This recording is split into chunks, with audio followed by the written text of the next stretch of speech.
ಮರಳಿ ಬಂದಿದೆ ಯುಗಾದಿ. ಎಷ್ಟು ಒದರಿದರೂ ಮೈಮುಟ್ಟಿ ರೇಜಿಗೆ ಹುಟ್ಟಿಸುವ ಧೂಳು ಧಗೆ, ಸಂಗಾತದ ಪಾಠ ಕಕ್ಕುವ ನಾಯಿಗಳು, ಕೈ ಸೋಕಿದಲ್ಲೆಲ್ಲ ಜೂಗುಟ್ಟುವ ಮೈಯ ಗಾಯ, ಸಿಮೆಂಟಿನ ಊರಿನಲ್ಲಿ ಮಣ್ಣಿಗೆ ಕಾತರಿಸುವ ಪಾದಗಳಿಗೆ ಮುತ್ತಿಡುವ ಜೋಡುಗಳು.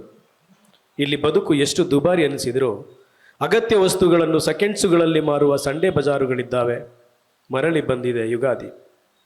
ಬಜಾರುಗಳ ತುಂಬೆಲ್ಲ ಬಂಪರ್ ಆಫರುಗಳು, ಹೊಸ ಬಟ್ಟೆ, ಹೊಸ ಜೋಡು, ತೋರಣಕ್ಕೆ ಮಾವಿನ ಸೊಪ್ಪು ಮಾರುವ ಅವ್ವನ ಮಗ್ಗುಲಲ್ಲೇ ಇದೆ ನೋಡು QR ಕೋಡು.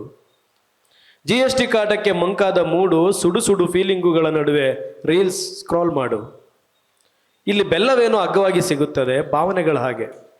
ಬೇವಿಗಾಗಿ ಸಾವಯವ ಅಂಗಡಿಗಳಲ್ಲಿ ದುಡ್ಡು ಕೊಡಬೇಕು. ವಿಚಿತ್ರವೆಂದರೆ ಕಹಿ ಎಂಬುದು ಇಲ್ಲಿ ರುಚಿಗಿರುವ ಹೆಸರು. ಒಂದೇ ಹೋಳಿಗೆ ಈಗ ಶುಗರ್ರಿಗೆ ಹಬ್ಬ. ಸಪ್ಪೆ ಸೊಪ್ಪಿನ ಊಟ, ಗುಡ್ಡೆಬಾಡಿನ ಪಾಲಿನಲ್ಲಿ ಕೊಬ್ಬು ಕರಗಿಸುವ ಪಾಠ. ಮರಳಿ ಬಂದಿದೆ ಯುಗಾದಿ.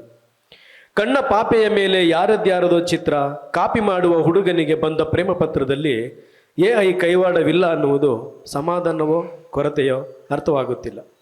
ಮರಳಿ ಬಂದಿದೆ ಯುಗಾದಿ. Thank you.